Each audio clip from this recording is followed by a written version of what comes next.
Salam Lestari. Kemarin kita telah membahas tentang limbah cair, dasar-dasar pengolahan limbah cair. Sekarang kita membahas tentang dasar-dasar pengolahan limbah padat dan limbah gas. Saya ulangi, padat dan gas. Limbah padat sering disebut dengan sampah. Limbah gas itu sering juga disebut partikel karena dia kecil. Nah, limbah padat dan gas itu juga salah satu aspek yang perlu diperhatikan dalam kajian higien dan sanitasi industri. Karena dianggap limbah padat dan gas juga berbahaya juga terhadap manusia. Yang kita pelajari hanya tentang dasar-dasar pengolahan. Kalau yang spesifikasi ilmunya tentu di bidang pengolahan limbah industri. Tetapi tetap kita membahas di dalam kajian higien dan sanitasi. Pertama, saya ingin menceritakan tentang limbah padat. Limbah padat itu dia sebenarnya bisa kita bagi dua. Pertama, ada yang bisa bernilai ekonomis, ada yang tidak. Kalau bernilai ekonomis maka dilakukan tindakan seperti daur ulang atau pemanfaatan kembali karena dia dianggap bisa menghasilkan nilai ekonomis.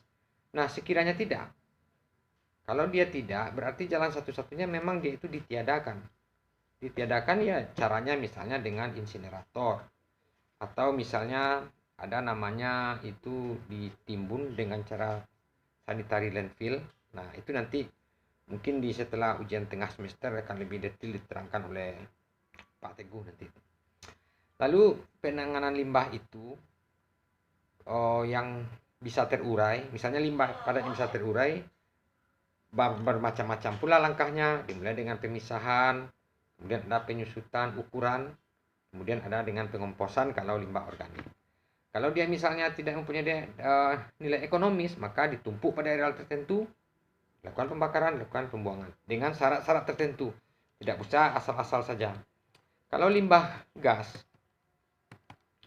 tadi dan disebut juga dengan partikel, itu saya contohkan berbagai macam contohnya. Misal ya, ada misalnya di industri pupuk, kan banyak industri pupuk tuh, petrokimia, pupuk Sriwijaya, dia itu menghasilkan uap asam, NH3, bau, partikel.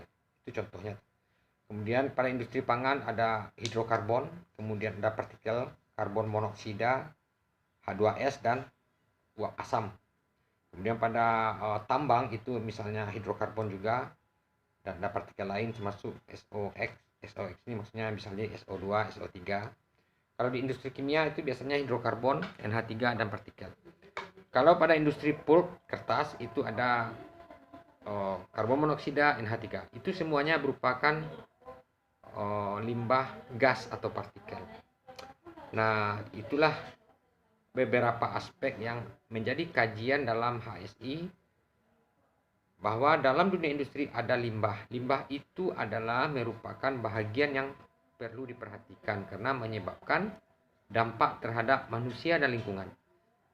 Secara umum limbah itu terbagi tiga, saya ulangi: cair, limbah padat, limbah partikel atau gas. Demikian barangkali untuk selanjutnya saya akhiri dengan Assalamualaikum warahmatullahi wabarakatuh.